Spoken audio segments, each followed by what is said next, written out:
नहीं कहा होगा, महापुरुष कहते हैं ऊपर वाला, ऊपर वाला। सबसे बड़ा कौन है? ऊपर वाला। कहाँ ऊपर वाला? आसमान में, आंखों से ऊपर, ये ऊपर जो है ऊपर। महापुरुषों ने कहा अनंत कोटि ब्रह्मांड का रचनहार जगदीश, ऐसा सूक्ष्म रूप धरा आन विराजा शीस। जिसने अनंत कोट ब्रह्मांड की रचना की है वो शीस पर विराजमान है। इसलिए महापुरुषों ने कहा कि हमारा शरीर उल्टा वृक्ष है, इसके जड़ में ब्रह्म वास करता है।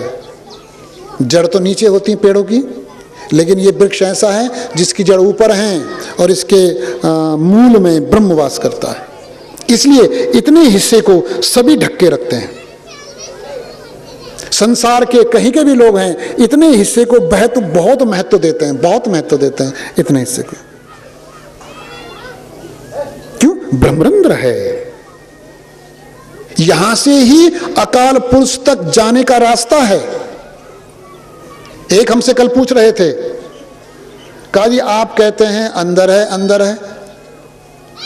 महापुरुषों ने कहा अलग अलग देशों के कि ब्रह्म 7वें लोक पर है, मौला 7वें आसमान पे है, आप कहते हैं अंदर है, अंदर है। तो बाहर कोई होगा 7वां आसमान?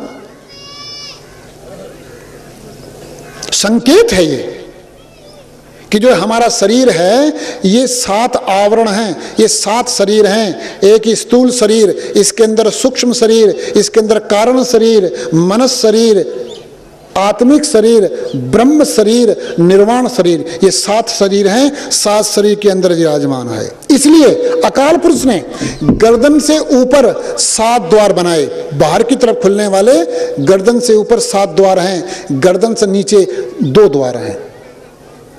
कुल 9 द्वार हैं ना। बाहर की ओर खुलने वाले 9 द्वार हैं, अंदर की ओर खुलने वाले 9 द्वार हैं। तो बाहर की तरफ खुलने वाले 9 द्वारों में गर्दन के ऊपर 7 द्वार बनाए, 2, 2, 4, 2, 6 और 1, 7, कि 7 द्वारों के ऊपर है, ऊपर आंखों से ऊपर है वो, जिसको ब्रह्म कह लो, मौला कह लो, परमात्मा कहो, अकाल पुरुष कहो, कुछ भी कहो। संकेत यही है कि अंदर है, अंदर जाके देखो।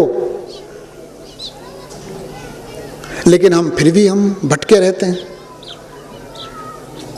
लेकिन अंदर की पूजा में विशेष तौर पे नियम हैं, कुछ नियम हैं इसके। वही अंदर की पूजा कर सकता है जो इन 3 नियमों को मानेगा। वही अंदर की पूजा के लायक है, वही कर सकता है, बाकी नहीं कर सकता कोई। हम अपने बनाए मंदिरों में तो जा सकते हैं अपने बाहुबल से, जाति के बल से, अहंकार से, लेकिन जो सच्चा मंदिर है ये मनुष्यों का शरीर, इसमें नहीं चलती जाति का बल, बाहुबल।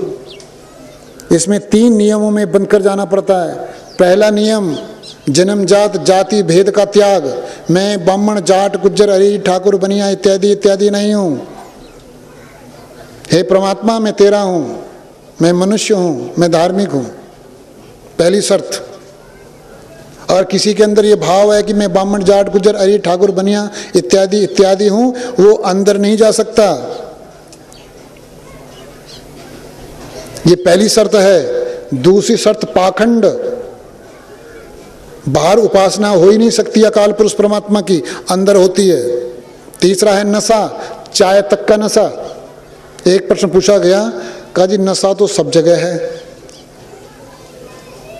अरे जिस नशे का गुप्त नाड़ी सुषुम्ना में प्रभाव पड़ता है वो नशा। माना डकैत आ गए किसी के यहाँ और चोर आ गए, किससे मुकाबला करोगे? डकैत हैं और चोर हैं, किससे मुकाबला करोगे? ज्यादा डकैत ज्यादा खतरनाक है ना। भोजन का नशा, पानी का नशा, नींद का नशा, ये तो बात की बात है। जो प्रत्यक्ष हानि करते हैं, जो ये तंबाकू का नशा, शराब का नशा, गुटखों का नशा, चाय का नशा, पहले इनको तो छोड़ो। ये छोड़नी बस की नहीं, फिर कहते हैं कि जी उसमें भी नशा, खाने में भी नशा और उसमें भी नशा। पहले इन छोटे नशे को छोड़कर देखो। चाय तक छोड़कर, पाखंड छोड़कर और जन्मजात भेद छोड़कर, इस